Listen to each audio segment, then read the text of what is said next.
It's now 7 p.m., February 10th, 2022.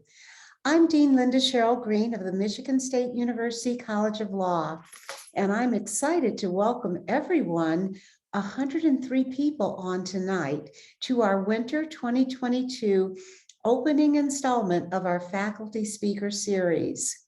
We have such an amazing project to share with you. It's called the Citing Slavery Project, Reckoning with the Law of Slavery and its Legacy.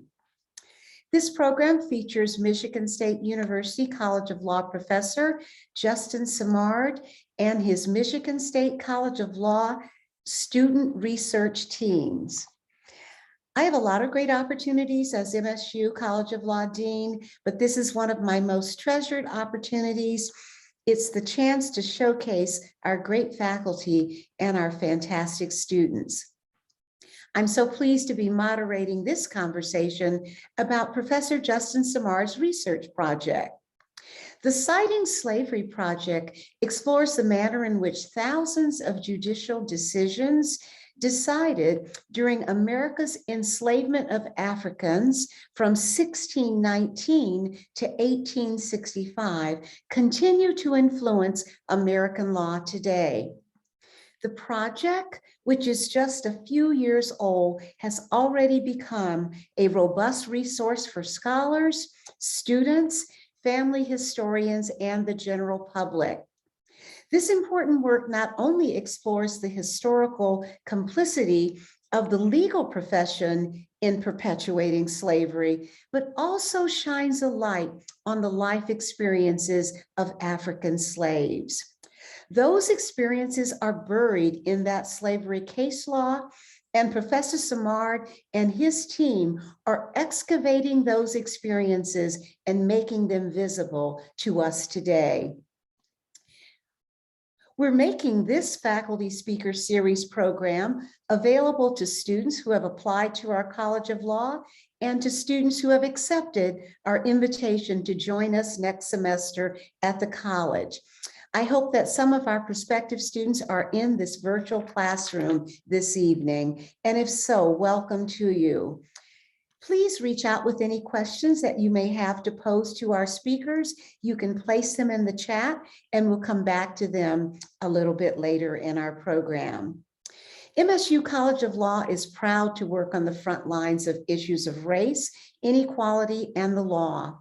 Subjects like this are just examples of some of the exciting discussions you'll have if you start your legal career here at Michigan State University College of Law.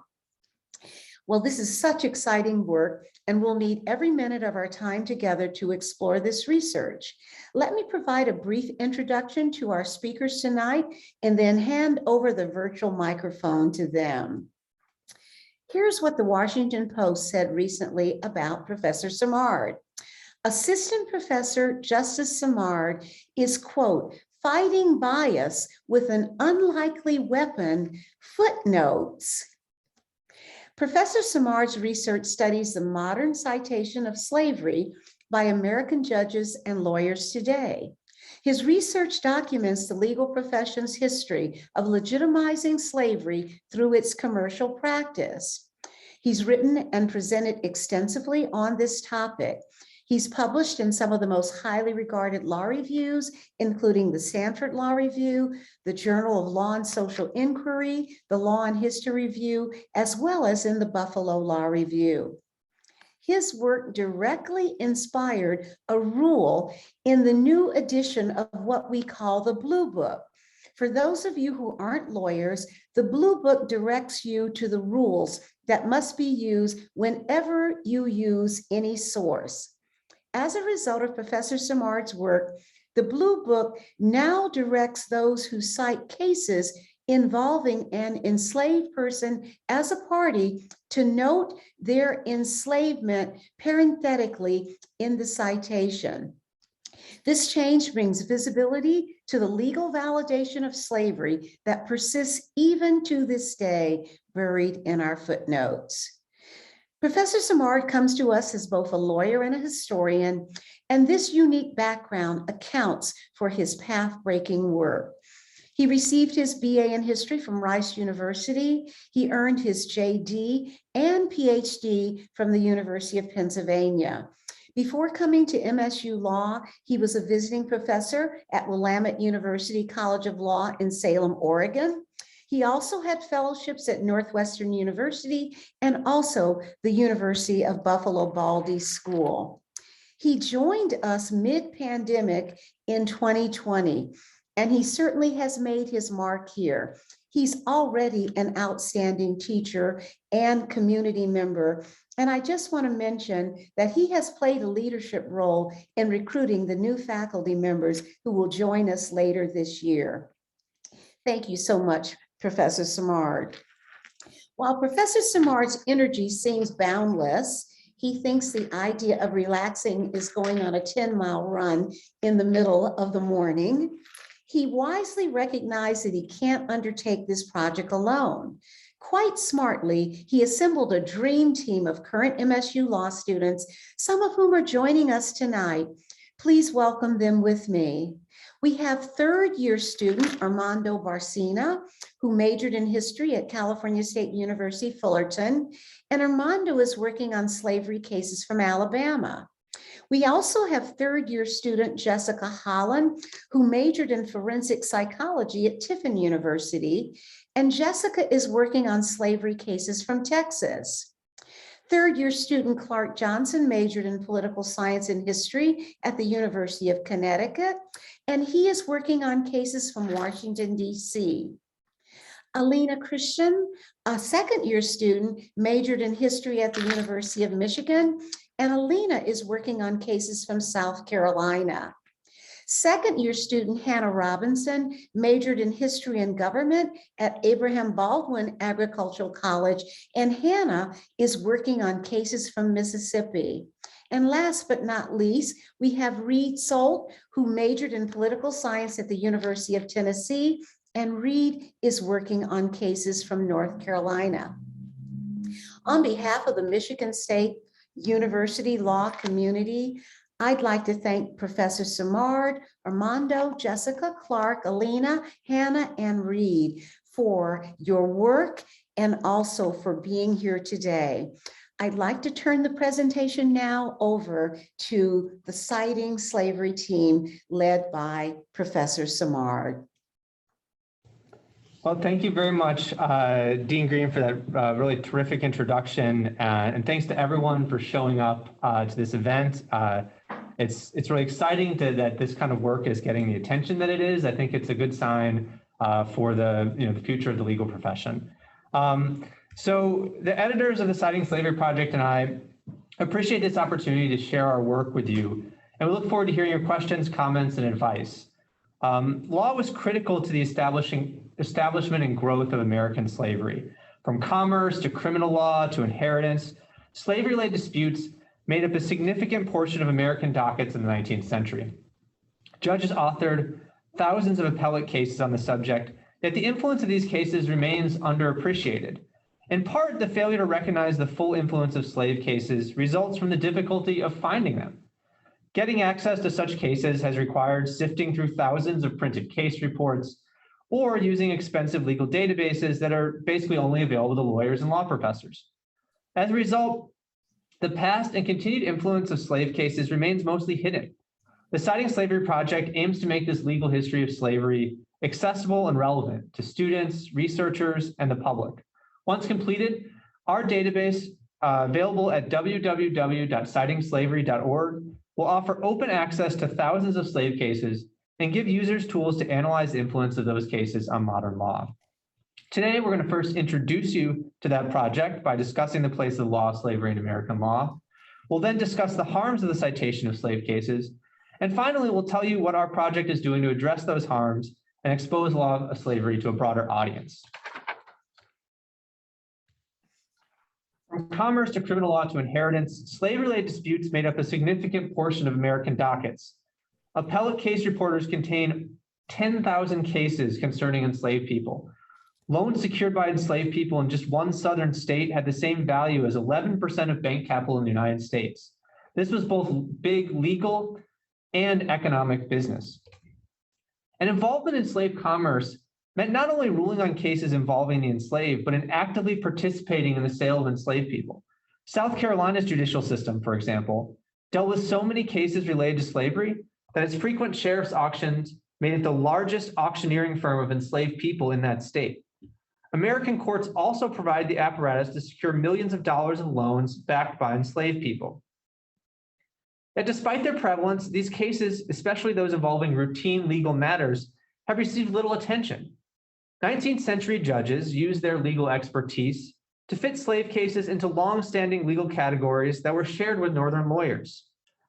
So for that reason, contemporary scholars tend to find the rules and decisions reached in slave cases as valid, even outside of the slave context in which they arose. Law professors Will Bode and Stephen Sachs, for example, argue that because the legal system treated people like ordinary property, most slave cases merely, quote, state ordinary rules of law. Non-lawyers also have failed to grapple with slave cases. We think their neglect may stem from their lack of access to the expensive legal databases that allow them to find or read these cases and to recognize their influence. The goal of our project, therefore, is to make it easier to access these cases and to encourage their study to further our understanding of the important influence of the law of slavery on the development of American law and commerce. A recognition of these cases is vital because they continue to exert a significant influence of law on law, both directly and indirectly. So my research has revealed that cases involving human property are still commonly cited as good law in the 21st century, and that the indirect influence of these cases on judicial decision-making is even larger. So let me first give you an example of the direct citation of slave cases. This from a 1999 case in the Tennessee Court of Appeals. In this case, the court faced a simple question of law. Could a jury award damages both for loss of use of their equipment as well as for its decrease in market value? The suit was brought after a fire destroyed a company's industrial shredding equipment, which was being rented out to shred boats. Now, in coming to its decision, the court cited Johnson v. Perry, an 1841 Tennessee case, which was one of the first in which addressed these issues. It also happened to involve an enslaved man, a person who is himself considered property. So this is what the court said about that case, Johnson v. Perry and tire shredders. I'm going to read it because it's pretty remarkable to me that the court treated this case in this language and analogized to it in 1999. So here's their summary of Johnson v. Perry. The court held that if the injury had been temporary, the plaintiff could recover damage for the loss of the slave's service. If, however, the slave had been permanently injured, the plaintiff could recover damages for the deteriorated value of the slave in lieu of damages for loss of service. Finally, if he had been killed, the plaintiff would have been entitled to damages equal to the actual value of the slave, but would not have been entitled to recover damages for loss of the slave's service. So the court cited this case because it was the first opinion to explain what damages were available for injury to personal property in Tennessee. But it analyzes this case about damage to a human being like any other case, like any other property damage, no differently from the next citation, a case about damage to a car. Johnson v. Perry, of course, did not involve a car. It involved David, who was an enslaved man who lived in Tennessee. His case arose out of a verbal dispute with a group of white men, likely fearing severe injury. He sort of got into an altercation, he freed himself from them, and then in his effort to flee, jumped off a 4-foot-high ledge to evade his pursuers. In the process, he severely injured his leg. Although the court blamed David for his own injury, comparing him to a frightened animal, they ultimately awarded damages to his owner who brought the suit. This kind of callousness to David as a piece of property was a natural result of slave commerce. In that context, the decision of the Johnson court to award David's owner damages for his injury made some kind of legal sense. But it doesn't make sense today. And the citation of slave cases like this one by contemporary courts is more common than you might think. My research has uncovered hundreds of citations by modern American judges to cases in which enslaved people are the subjects or objects of litigation. All of the states here in red, courts in every federal circuit, and even the Supreme Court of the United States have all cited cases in the last 35 years. Like the tire shredders court, They cite these cases for basic propositions of law and property, evidence, civil procedure, criminal procedure, statutory interpretation, torts, and many other fields. And in 80% of these cases, courts do not even acknowledge they are citing a case that involves human property. They just cite it just like any other case they're citing. I argue that judges who treat slave cases like regular case law cause harms that are cognizable in both legal and dignitary terms. So let me talk about the legal harms first. First, slave cases often required the court to recognize that enslaved people differed from other types of property. These cases can therefore sometimes provide unclear precedent. So, for example, a case about hiring an enslaved person could be precedent for a bailment's case if you treat them like a piece of property, or employment law if you treat them like a person. And courts have done both. Slave precedent may therefore provide less clear authority than a court's initial reading of a case suggests. In tire shredders, for example, the court ultimately ended up distinguishing Johnson and the line of cases that followed from it. The Johnson court had held that an injured party could not recover damages for loss of use and the value of the damaged property. The tire shredders court, however, disagreed. It allowed for recovery of both types of damages because it said that the tire shredding machinery was commercial property that could not be easily replaced. In the 19th century, however, enslaved people like David were essentially considered as commercial property, and they could not be easily replaced. By misunderstanding that context, the court essentially misinterprets this case. So not only are they citing this slave case, they're also misreading it, right? So that makes it even worse. Second, by citing slavery, judges risk relying on motivated reasoning designed to protect slavery and racial subjugation. So at the time many of these cases were decided, Southern judges saw their role as strengthening slave commerce, and they made it more focused on doing that than in reaching any kind of reasonable decision. Third, slave cases have been abrogated, at least in part, by the 13th Amendment. To cite these cases, judges should note this abrogation and explain why they remain persuasive precedent. But I haven't found a single example of a judge recognizing that the 13th Amendment changes the way we should interpret these cases. The dignitary harms are also very serious. First, by treating slave cases as normal precedent, judges disregard the white supremacist language and reasoning underlying these cases. And some of the cases, as you know, the editors will tell you, are quite egregious. Second, judges hide the role lawyers played in facilitating the slave system by not discussing the context of the cited cases. So in other words, by not mentioning these cases involved slavery, judges can sort of pretend that the legal profession wasn't as involved as it actually was. Third, I think this is the most important point. By citing these cases, judges perpetuate the dehumanization of the law of slavery. These cases only make sense as precedent if judges continue to treat their enslaved subjects as property. So it's not just the 19th century judges that are treating these people as an object of property. So does every 20 or 21st century judge who cites them. Such dehumanization is evident in the use of slave cases as support for even basic propositions of law. Let me give you a couple more examples. In 2015, Justice Thomas, writing in dissent, relied on a case about the inheritance of enslaved people for the proposition that, quote, the judiciary is the tribunal appointed by the Constitution and the law for the ascertainment of private rights and the redress of private wrongs. He thus decides to justify judicial power by pointing to one of the worst abuses of judicial power, its enforcement of slavery. The Maryland Supreme Court similarly failed to recognize the irony of using an 1862 case involving the sale of enslaved people as a lone source to justify its ruling on collateral estoppel. Only from a myopic vantage point does a case about the sale of people serve to justify a legal rule on, as the court puts it, what justice requires and the public tranquility demands. The problems created by the direct citation of slave cases are compounded by judges who, without citing slave cases directly, cite doctrine derived from slavery, maybe without even realizing it. And so one way to get a sense of the extent of this indirect influence of slave cases is to examine the networks of citation that slave cases have helped generate. In a recent paper, I compared a random sample of 200 cases from before the 13th Amendment was ratified to 200 slave cases from the same period. As you'll see here, the slave cases are actually cited more frequently than an average case from a slave state. So this sample suggests that slave cases are just as likely to have been cited as Judges, in other words, have not systematically avoided citing these slave cases, and therefore there's good reason to believe their legacy is still with us. For every case that cites a slave case directly, of course, there are dozens more that cite slave cases. And rules derived from those cases might be influencing modern doctrine without us even realizing it.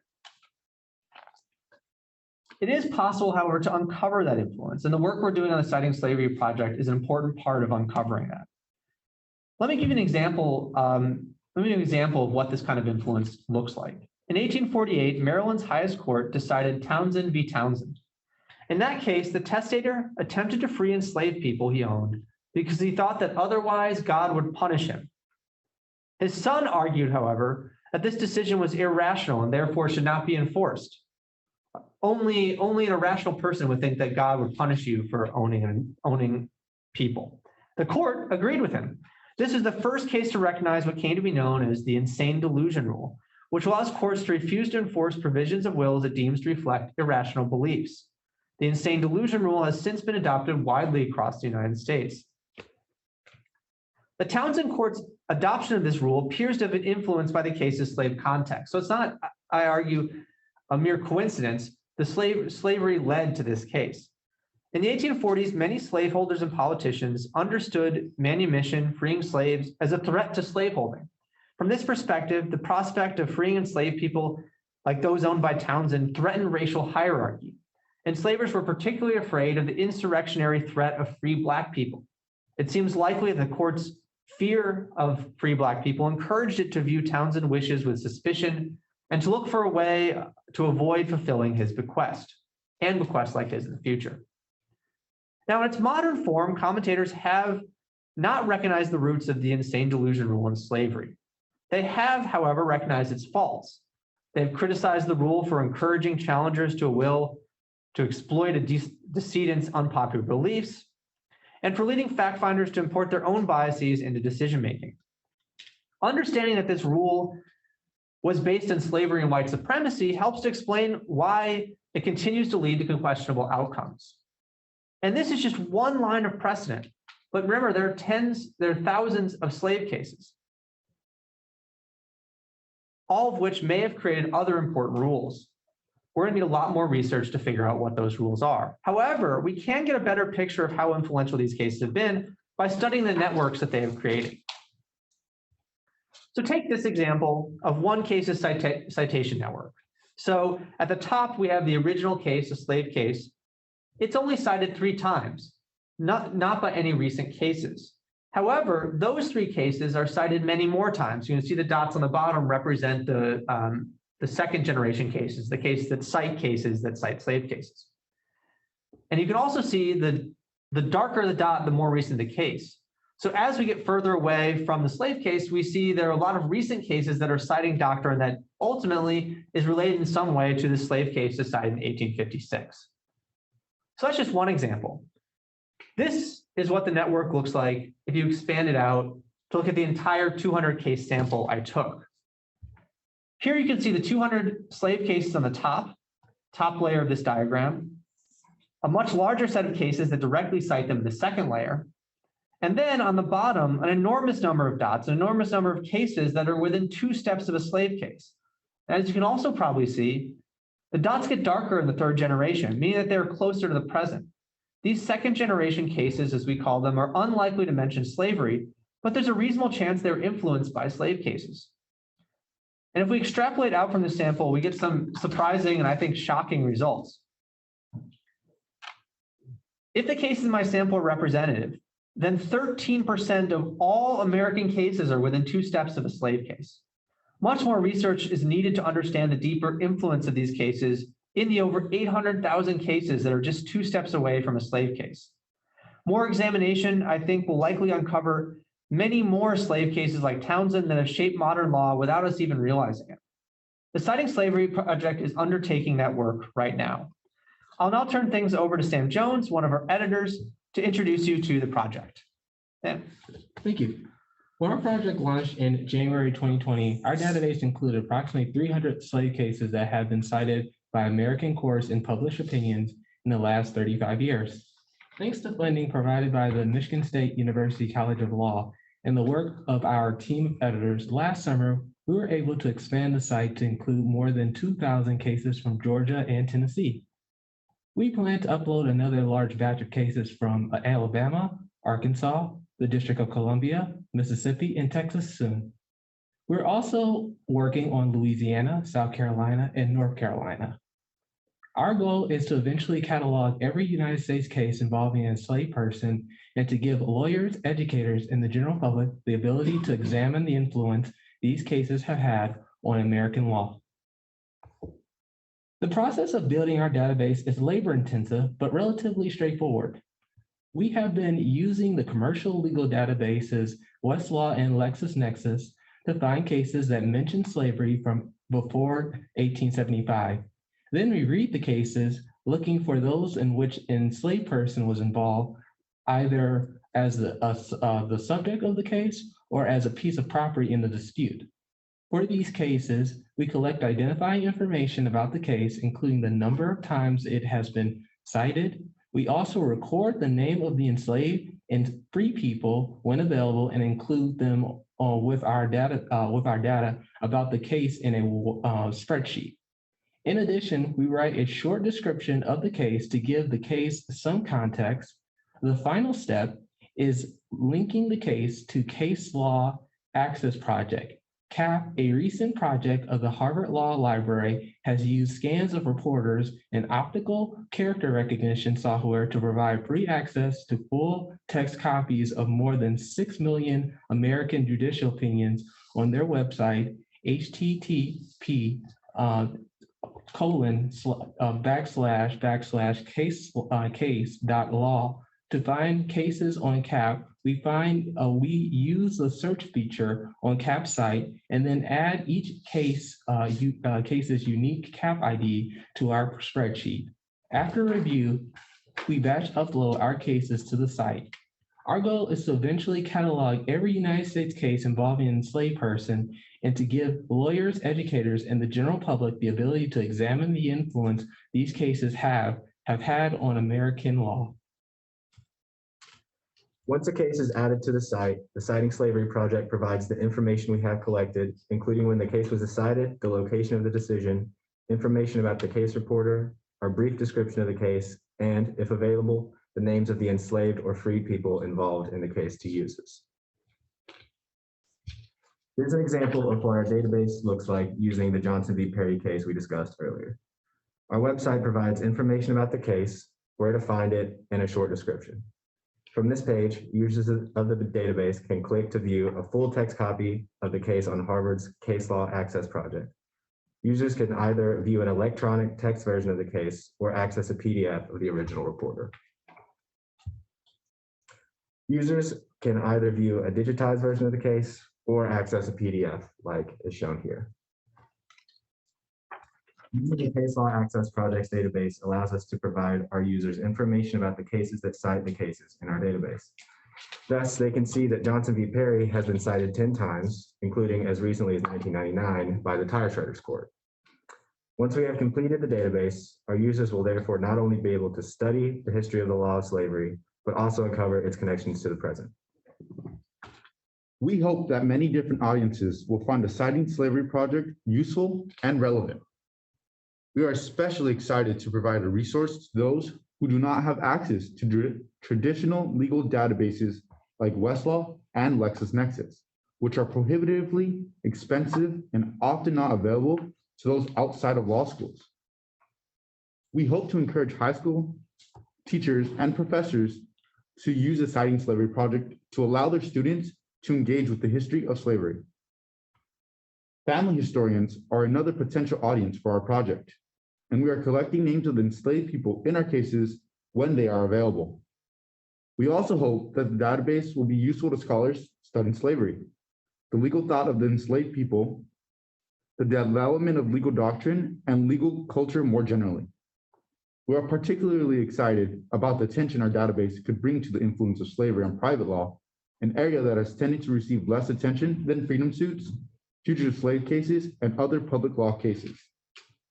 Finally, at a time when other American groups and institutions, from businesses to universities, are attempting to reckon with the legacy of slavery, the legal profession should do the same. We hope to encourage the legal profession to understand and confront its complicity in slavery. On the last point, we've already had some success. This year, the Blue Book added Rule 10.7.1D, which requires lawyers citing slave cases to acknowledge when an enslaved person was a subject or object of a dispute. This rule has received attention from everyone from law librarians to a reporter for the Washington Post. It has even faced some pushback, from prominent scholars at the University of Chicago and Harvard, respectively, who have described it as legally misleading, morally misguided, and unscholarly. As this reaction suggests, we have a lot more work to do. So the project has also recently been working on additional features to encourage engagement and make the database more accessible for non-lawyers. Spotlights provide short summaries of significant or interesting cases that the editors have come across during their research.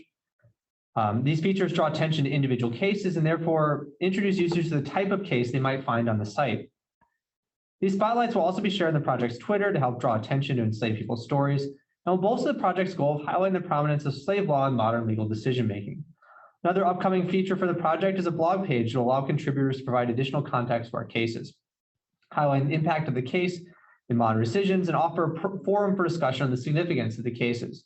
Editors are currently working on the blogs with the intent to later extend the invitation for other scholars in the field to share how they have used the project to support their own research and teaching.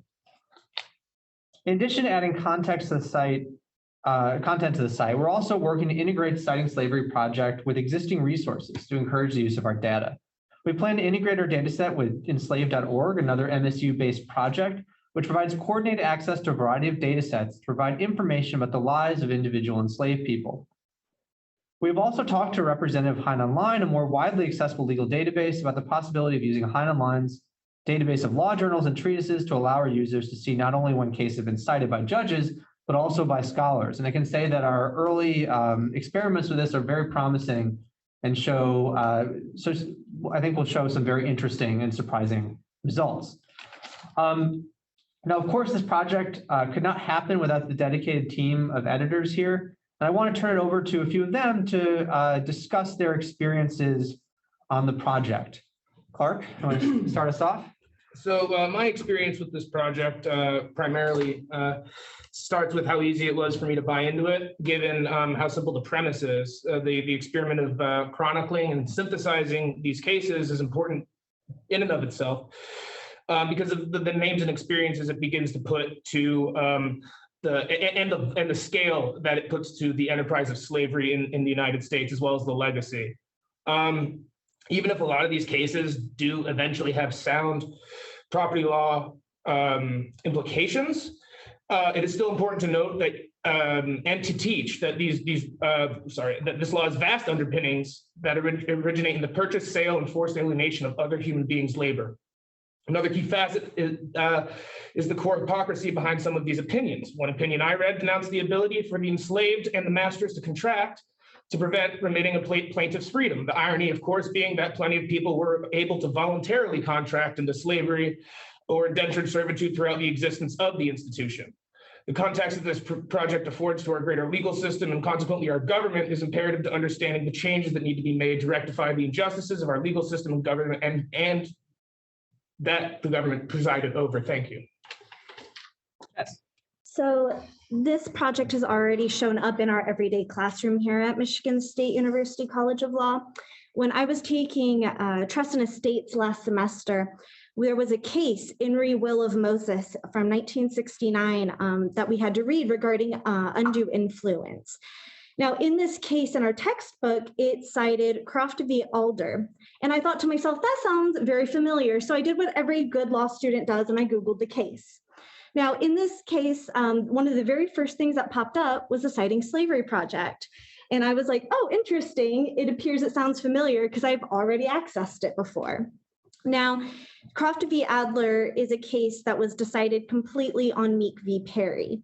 And Meek v. Perry is a slave case. So the case that we were reading about in our classroom was 2 cases removed from a slave case.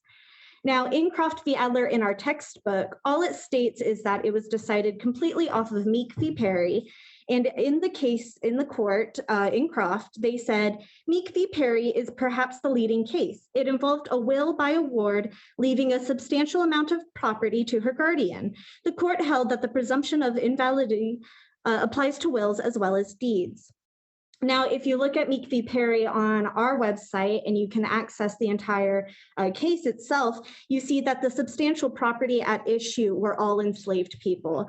This included 2 young boys, Wallace and Monroe, who are mentioned by name, as well as later discussed as Cheney, aged 50, Cherry Lane, aged 10 or 12 years, Dinah, aged 25 or 30, Letty Ann, aged 4, and William, aged 12, and Sam, aged 8, all discussed within this case. So we were already seeing the implications of how these people were removed from our textbooks, and the Citing Slavery Project offered us that additional information back.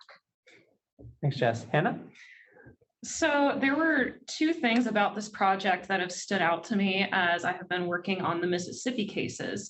And I think one of the things that has stood out most to me is how it has revealed the patterns of dehumanization that the legal system has committed upon enslaved people.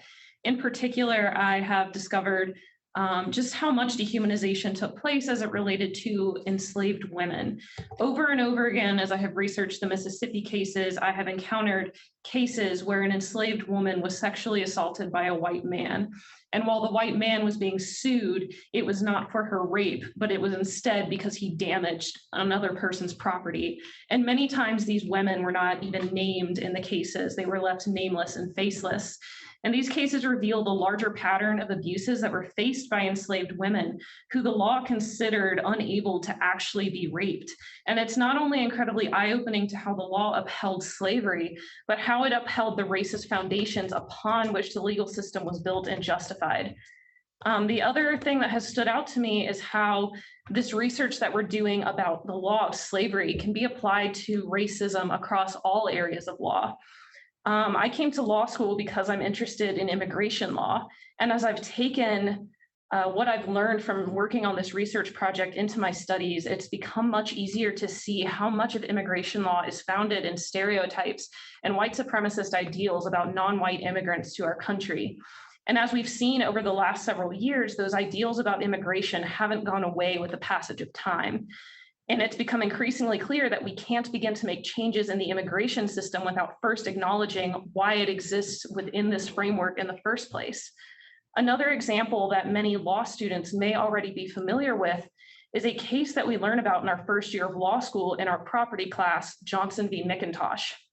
This case, which is a foundational Supreme Court case that forms the foundation of understanding ownership and the right to dispose of property, was decided by the Supreme Court based on the idea that indigenous communities in North America were not civilized enough to own property and therefore did not have the right to sell, gift, or dispose of their land as they saw fit.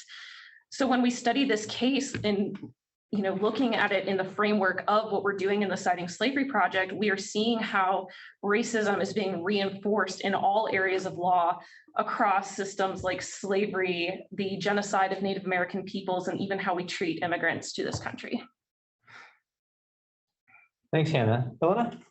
Yeah, so I recently joined the Citing Slavery Project, and something that really stands out to me is that the symbol of law is a woman who is blindfolded holding a scale. And if the implication is that the law and justice are blind. But my background is, I'm a historian from my undergrad.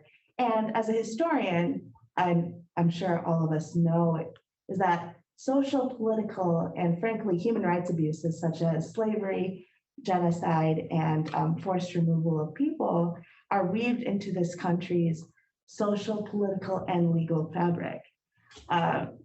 The law is not immune to or above anything that has been occurring in this country since it was first founded. And history has also taught us that language is power, and language has the power to expose. Yes, it has the ability to tell stories. It has the ability to grant justice, but disproportionately in our nation's history, it has been used to uplift and sugarcoat very violent histories against marginalized people. And decisions made early on in this country's history still have implications for all people residing here, especially those belonging to marginalized backgrounds. And what's really stood out to me is that a case that you at first think, as Hannah has pointed out, a case that could be talking about property could be very well talking about enslaved people.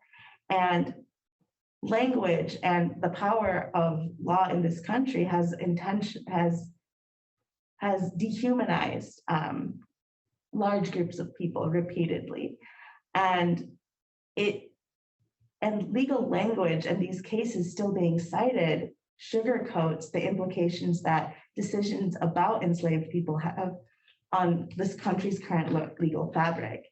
And a lot of the cases and reasonings that I've looked through and that are on the Citing Slavery website are presented in a manner that is decontextualized and rooted in legal language without addressing the fabric of law. And this is also present in some of my classes that I've taken, where a lot of the historical context around these decisions is removed because we are taught to only focus on the legal reasoning. And I think this project is really essential in us not only confronting this country's history, but also how our legal frameworks came about, so we can confront it and continue working to move forward to ensure that these kinds of decisions aren't upheld. Thanks, everyone. And just to sum up, I think we think that this continued citation of slave cases, as we've all suggested, is part of a broader failure to grapple with the legacy of slavery. And like the responses to any atrocity, the legal recognition of slave citation is going to be incomplete. Lawyers, however, should take this opportunity to recognize the myopic perspective that has led them to continue to cite slave cases and to rely on law derived from them more than 100 years after the ratification of the 13th Amendment. So thanks again for joining us to discuss our project. Look forward to hearing your questions, comments, and advice, and please stay in touch. Visit the Citing Slavery project. Like I said, we're constantly updating and working on these new features. And also please follow us on Twitter at Citing Slavery, where we post some of our new content and explain the progress we're making. So thanks again, and we look forward to hearing your thoughts and comments.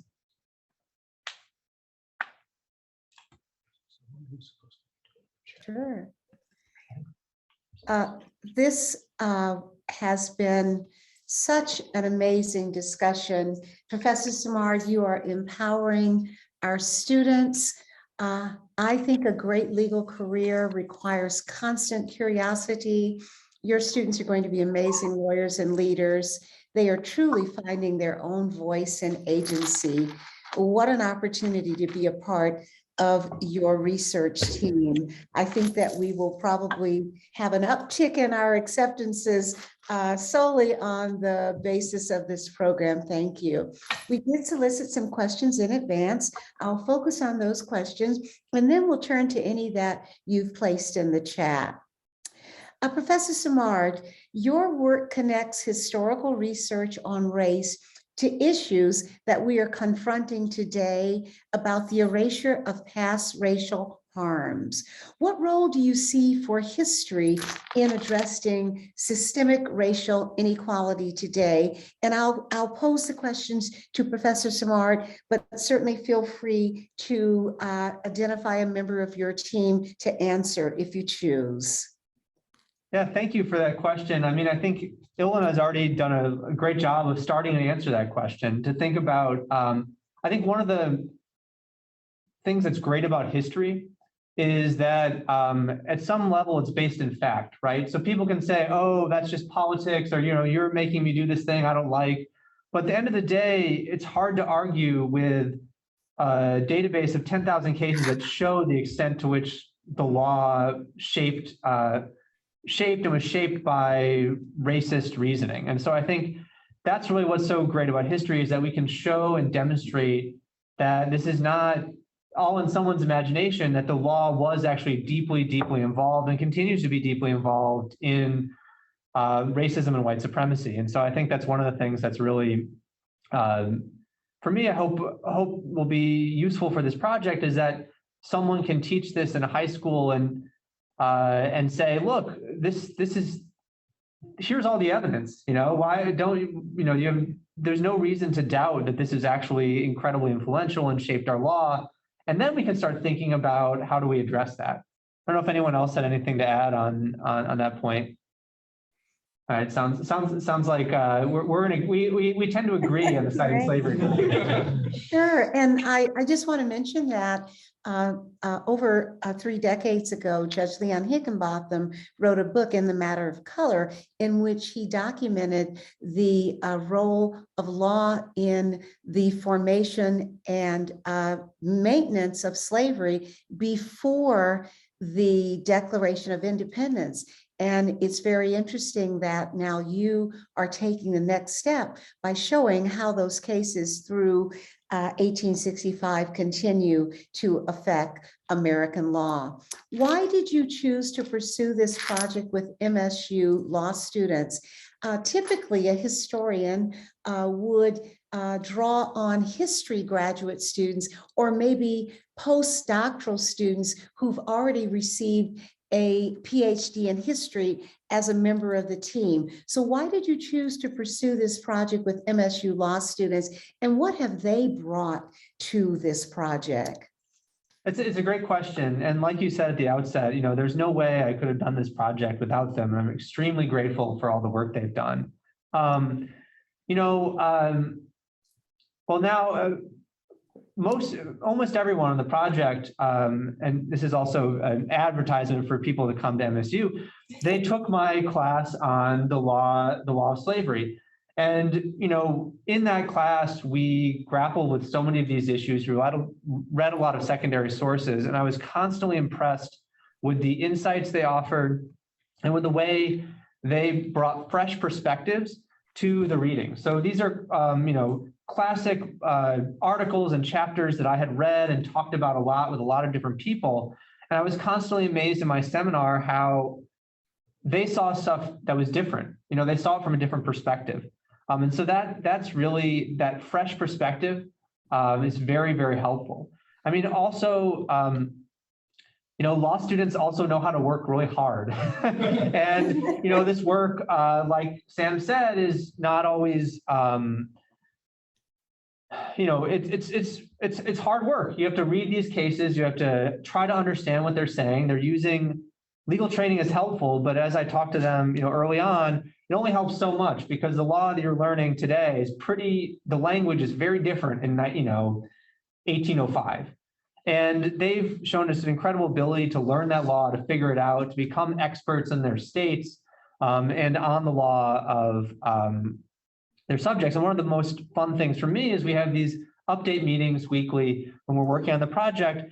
They tell me about interesting things they're seeing, patterns, that's all really incredible information. And, that the training that they've received just makes them really well prepared to analyze these cases in a way that, we presented this work at a history conference, and we actually had historians say, how do you even do this? Like, I try to read these cases and I just don't understand them. And these are people, tenured professors at fancy schools, but the editors are able to do that. And so I think that really speaks well of them, and also I think shows why it's important to have a broad set of eyes on a topic like this. That's part of the reason we want to publicize it, because that way there are things that we can see that they can see that other people won't. But there's also things I'm sure that high school teachers, when they access this database, are going to see in these cases, or their students are going to see in these cases that we don't see because of our perspectives. And I think I'm a big believer in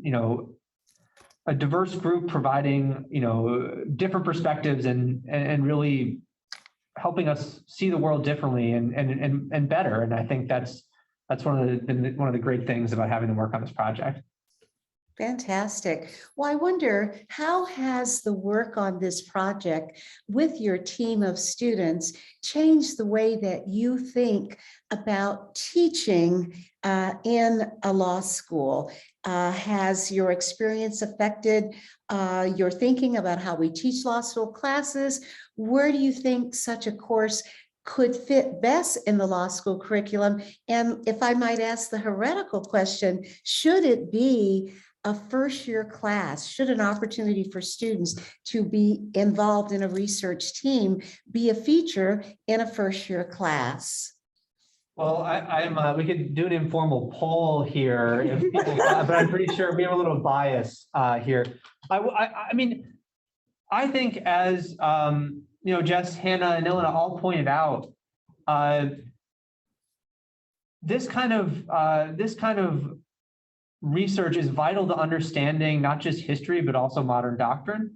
And I think the skills that you get, as you mentioned at the outset, Dean Greene, the skills that you get doing a project like this are very, can make you a better lawyer. And so the one way that this research and thinking through the way that the law has decontextualized things is to try to add some of that context back to, and I think the best way that we can address that is by thinking more about these questions in doctrinal classes, because it's tough. You're trying to get through a lot of material in these classes, but in many ways, I think it's more important for students to understand, or it's just as important, not more important, it's just as important to understand the law, but it's important to understand the law, but it's also very important to understand how race, context, gender, all these things affect the law.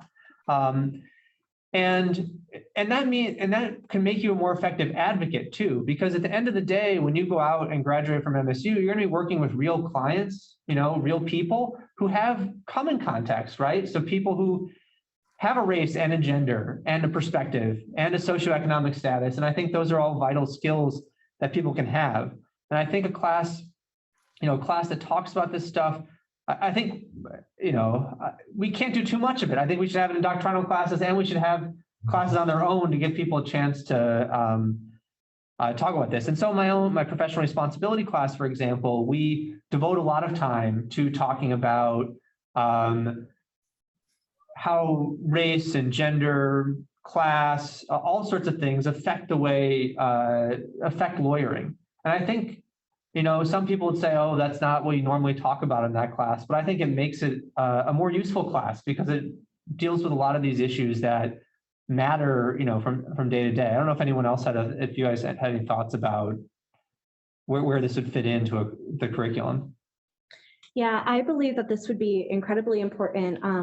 3 Ls at MSU Law, we had what was called an advanced topics course that was taken away, and the 2 Ls no longer have that.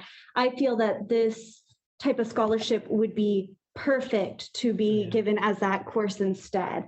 I think having an entire semester or even a half semester course where this is discussed would be absolutely vital to a law school education.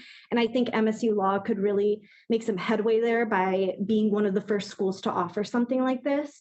In our American Chattel Slavery course that is taught by Professor Simard, we read an article authored by K. Sue Park called Conquest and Slavery in the Property Law Course, Notes for Teachers, that really discussed how she integrates this information in her property law course as a law professor that I absolutely could not read enough. I love this scholarship, and I think that an entire course, even based just off of this, could really make some headway in the legal field that is much needed. Great. Another question. What kind of reactions has your project received? I think you may have suggested that you may have had some negative reaction. So one, what are the kinds of reactions, maybe pro and con? And have you faced any resistance in your effort to conduct this research, either with other institutions or perhaps even here at MSU, or the opposite? Has your work been embraced? Well, I can say at MSU, the work has really been embraced, like both financially and also the attention and interest that a lot of people have shown in the project. I mean, MSU's interest in these issues is one of the reasons why I wanted to come here and be a professor. So, you know, on the other hand, we've faced mixed reactions. I think historians are, like I said, have been very fascinated with the project. Librarians have been very interested in the project. We've also had great feedback from sort of the general public, like people who are just blows their minds. Now, on the other hand, there have been people like the fancy professors who, you know, I mentioned in my talk, who said, well, this, you know, basically said this is a threat to academic freedom, requiring us to mention that these are enslaved, you know, add that parenthetical, that's a threat to our academic freedom. And I've had the first time I presented this work, well, many years ago, the first reaction I got was someone raised his hand and said, who cares? You know, Roman law involves slavery, we're gonna throw that out too. And I think the problem the biggest problem we face is that people see this and they think, they think it's something it's not. You know, I'm asking people to read cases carefully and be good lawyers. And they think, you know, and I would say that not understand these are slave cases, not understand that context makes them worse lawyers, but not everyone agrees. I will say though, in general, you know, we've gotten a lot of really positive feedback on Twitter, people visiting our website, and it's been really rewarding because it's hard work and it's not always, you know, when you're sitting there in front of your computer, copying and pasting, you know, citations into a spreadsheet, it's not the most glamorous thing, but it's been very exciting to see, you know, have the Washington Post and the Blue Book care about something that we're doing.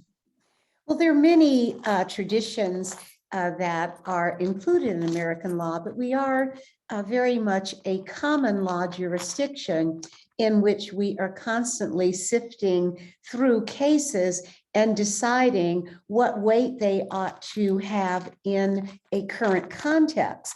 And that leads me to one of the questions: what should practicing lawyers and judges do with the information? How should they treat precedent derived from slavery if they encounter it? I think you've suggested that the question of how we treat precedent depends upon the context that gave rise to that precedent. And so I just wanted you maybe to give your advice to lawyers and judges about the real implications of your work for their ongoing practice. Yeah, thanks. I mean, I think the first thing is, and this is something that you would learn in your first year legal writing course here at MSU, is you shouldn't cite cases you don't read, which I think is some of what's happening, right? And so I think part of it is also the legal databases don't do a great job of highlighting that these are slave cases. People have to do more work to find that out. But ultimately, like you said, Dean Greene, what I'm asking, what judges and lawyers should do is what good judges and lawyers have been doing a long time, which is read the case, analogize, consider the context, consider the meaning. And that ultimately, I'm not asking them to do something different. I'm just saying, hey, this has been a blind spot for you. And we're trying to make it, in some sense, what we're trying to do is make it easier for judges and lawyers to be able to find these cases so they can say, oh, maybe I don't want to rely on this precedent because, you know, it's not, you know, it's not as apt as I thought it was because it turns out the piece of property here was an enslaved person. And so I think it's mainly what I want them to do is think about this context. Well, I can tell you that your work and the work of your team makes me remember why I went to law school and why being a part of this law school is so exciting. I do think that our lawyer and law student audience, and hopefully our judges as well, will take a deeper dive into all precedents and their contexts. We've been having a great debate, of course, in our society about the relevance of our racial past to the present, and this rigorous research documents that relevance.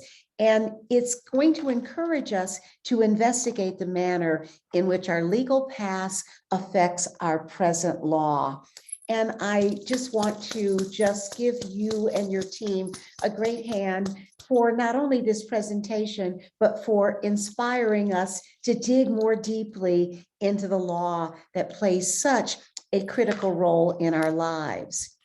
Our next program on April 20th will explore the future of cannabis law in America. Our panelists will be David Rivor of the class of 2004, Jerome Crawford of the class of 2012, Miles Baker of the class of 2017, and will be moderated by our own Professor Daniel Barnheiser. So join us then for an exciting program. And until then, go Greene. Go Go White.